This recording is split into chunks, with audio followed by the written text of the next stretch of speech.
اعوذ باللہ من الشیطان الرجیم، بسم اللہ الرحمن الرحیم۔ میں ہوا ناوش کمپیوٹر اکیڈمی کے پلیٹ فارم سے محمد عمران۔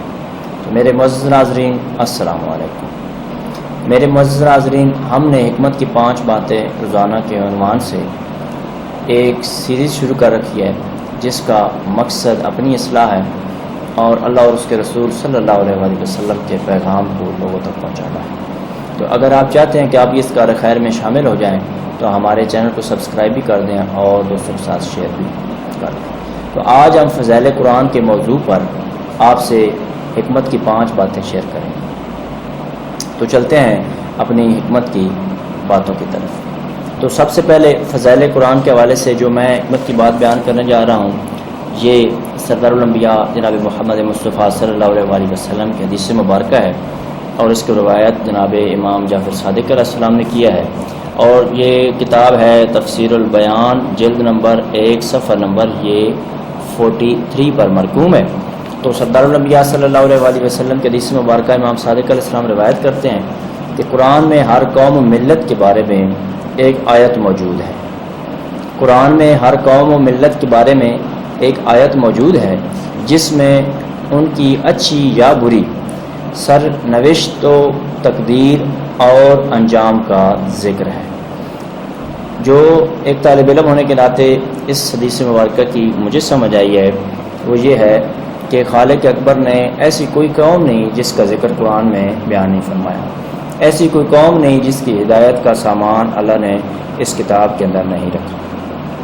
یہ تو اب ان قوموں کی ذمہ داری ہے کہ جو کس قدر اس سے مستفید ہوتی ہیں۔ جیسا کہ عام طور پر کہا جاتا ہے کہ انگریز جو ہے وہ قرآن کو فالو کر رہا ہے اور اس سے مستفید ہو رہا ہے، اور اس میں یقیناً کوئی شک نہیں ہے کہ وہ جو کچھ بھی اس دنیا میں ترقی کر رہا ہے یا ہم سے وہ آگے ہے، تو وہ قرآن کی تعلیمات پر تو عمل کر رہا ہے، گو کہ انہوں نے قرآن کے وارث کو نہیں پہچانا، اور جس ہستی پر قرآن نازل ہوا ہے ان کو وہ لیڈر یا نبی نہیں مانتے، ویسے تو وہ ان سے مستفید ہوتے ہیں۔ سردار الانبیاء صلی اللہ علیہ وسلم کی سیرت سے وہ مستفید ہو رہے ہیں۔ ایون کہ سچ تو یہ ہے کہ اس وقت سب سے زیادہ قرآن اور حدیث سے جو رہنمائی لے رہے ہیں وہ غیر مسلم ہیں۔ ہم مسلمان ہونے کے ناطے اس قدر مستفید نہیں ہو رہے جس قدر ہمیں مستفید ہونا چاہیے تھا۔ تو میرے معزز ناظرین، چلتے ہیں حکمت کی دوسری بات کی طرف۔ یہ حضرت امام زین العابدین علیہ السلام سے روایت کی گئی حدیث ہے، اور یہ کتاب کا نام ہے اصول کافی۔ کتاب جو اس کا حصہ ہے وہ فضل القرآن ہے، یعنی کہ قرآن کے فضائل، جس میں امام زین العابدین علیہ السلام روایت کرتے ہیں کہ قرآن کی آیات خزانے ہیں، قرآن کی آیات خزانے ہیں۔ جب بھی کوئی خزانہ کھولا جائے اس میں موجود موتیوں اور جواہرات کو ضرور دیکھا اور تلاش کیا کرو۔ سبحان اللہ۔ اس میں امام علیہ السلام نے بہت خوبصورت جو ہے قرآنی آیات کی مثال دی ہے موتیوں اور جواہرات سے، کیونکہ عمومی طور پر جو عوام الناس کے اندر جس چیز کو زیادہ اہمیت دی جاتی ہے وہ سونا، چاندی، ہیرے، جواہرات کو دی جاتی ہے۔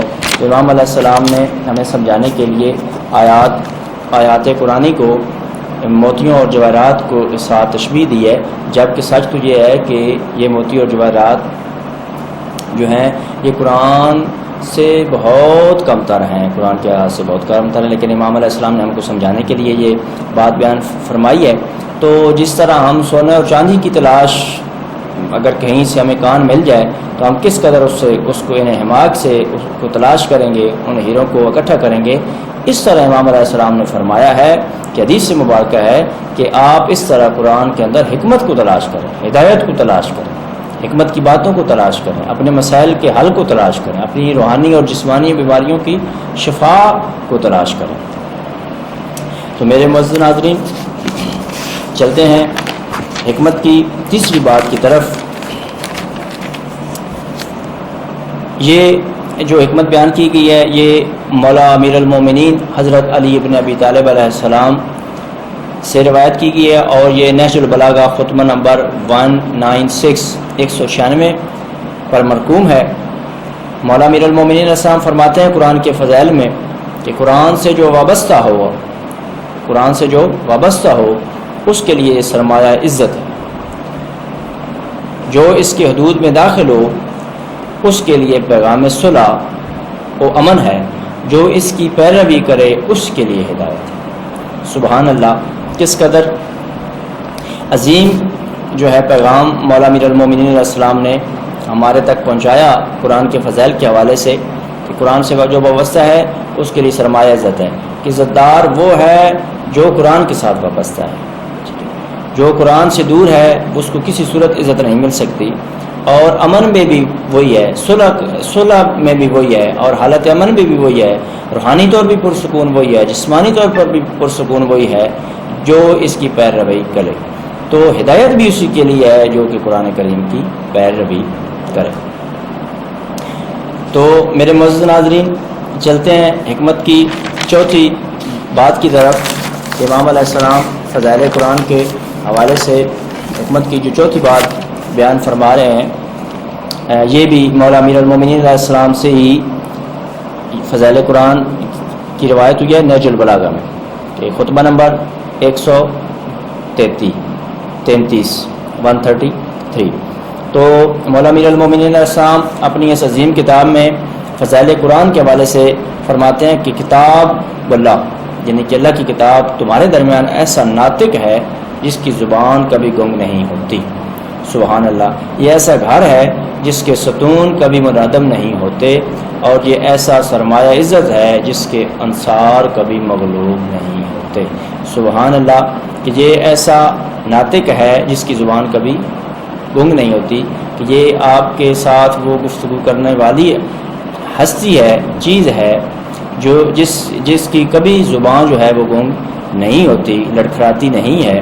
یہ ایسا گھر ہے جس کے ستون کبھی منہدم نہیں ہوتے، اور یہ ایسا سرمایہ عزت ہے جس کے انصار کبھی مغلوب نہیں ہوتے۔ جو دوست جنہوں نے قرآن کو اپنا دوست بنا لیا، یا جو قرآن کے دوست بن گئے، جو قرآن سے وابستہ ہو گئے، ان کو اس دنیا میں بھی کبھی شکست نہیں ہوگی، اور آخرت میں بھی وہی لوگ کامیاب ہیں۔ تو میرے معزز ناظرین، ایک طالب علم ہونے کے ناطے چلتے ہیں اپنی پانچویں اور آخری حکمت کی بات کی طرف، جو کہ فضائل قرآن کے اعتبار سے ہے۔ یہ حدیث رسول خدا صلی اللہ علیہ وسلم ہے، اور اس کو روایت امام صادق علیہ السلام نے کیا ہے تفسیر البیاں میں، جلد نمبر 1 صفحہ نمبر 29 یعنی 29 پر یہ مرقوم حدیث مبارکہ، جس کو امام صادق علیہ السلام روایت فرماتے ہیں کہ قرآن اللہ کی طرف سے اپنے بندوں کے لیے ایک عہد و میثاق ہے۔ قرآن اللہ کی طرف سے اپنے بندوں کے لیے ایک عہد و میثاق ہے۔ مسلمان کو چاہیے کہ وہ اپنا عہد نامہ غور سے پڑھے اور روزانہ 50 آیات کی تلاوت کرے۔ ایک تو اس کے حوالے سے قرآن اور بندے کے درمیان جو رشتہ ہے اس کا ذکر کیا گیا ہے، اور دوسرا یعنی کہ یہ وہ عہد نامہ ہے جو کہ اللہ اور انسان کے درمیان ہے، وہ یہ قرآن ہے۔ تو چاہیے کہ جو عہد ہم نے اپنے رب سے کیا ہے، یا کہ جو رب کا پیغام ہے، اپنے اللہ کا جو پیغام ہے، اس کو روزانہ کی بنیادوں پر پڑھیں، اور روزانہ کم از کم 50 آیات کی تلاوت کریں۔ تو دوسرا جو اس میں بیان کیا گیا ہے وہ تلاوت کے شیڈول کے حوالے سے ہے، کہ کم از کم ایک مومن کو، مسلمان کو، ایک سردار الانبیاء صلی اللہ علیہ وسلم کے امتی کو چاہیے کہ وہ کم از کم روزانہ 50 آیات تو پڑھے، اور ان کا ترجمہ پڑھے۔ اگر عربی نہیں سمجھ سکتا تو اپنی زبان میں ان کا ترجمہ پڑھے، اور تفسیر پڑھے۔ مختلف علماء نے، بہت بڑے بڑے جید علماء نے، تمام مکتب فکر جتنے ہی اسلام کے مکتب فکر ہیں، تمام کی تفاسیر پڑھیں، تاکہ وہ قرآن کو زیادہ سے زیادہ سمجھ سکیں۔